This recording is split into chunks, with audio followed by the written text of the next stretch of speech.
संबंधी सांगणार आहे थोडं. योग विद्यानिकेतन ही संस्था पद्मश्री सदाशिव निंबाळकर यांनी 1974 साली चालू केली.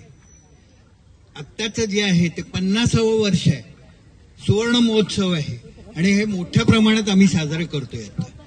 आणि त्यांनी 32 पुस्तकं लिहिलेली आहेत योगावरती, मराठी, इंग्लिश, हिंदी तिन्हीमध्ये.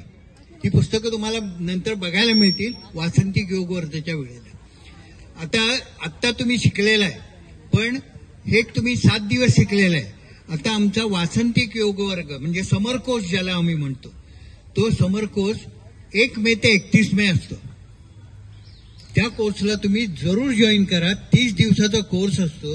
त्यावेळेला बऱ्याच प्रकारची आसनं, प्राणायाम, शुद्धिक्रिया तुम्हाला शिकायला मिळेल.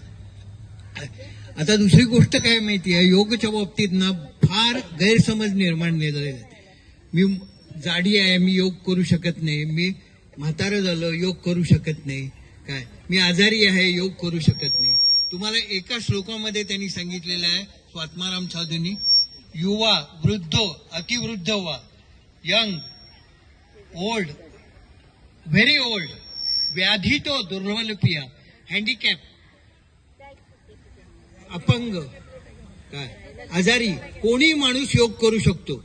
असं नाही आहे की तुम्ही आजारी आहे योग करायचं नाही.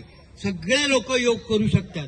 कुणीतरी गैरसमज पसरून दिलाय, तुम्ही योग करायचं वय नाही आहे, तुमचं हे करायचं नाही, असं काही नाही आहे. कोणीही, एकदम वृद्ध माणूस, एकदम तरुण माणूस, 12 वर्षानंतर कोणीही योग करू शकतो. पण फक्त आपल्या क्षमतेनुसार. जोपर्यंत तुम्हाला आनंद मिळतो तोपर्यंत योग करा. आनंद मिळत नाही ना, सोडून द्या. ओके, तेवढं. आणि त्यामुळं काय झालं, कोणीही योग करू शकतो. लोकांच्या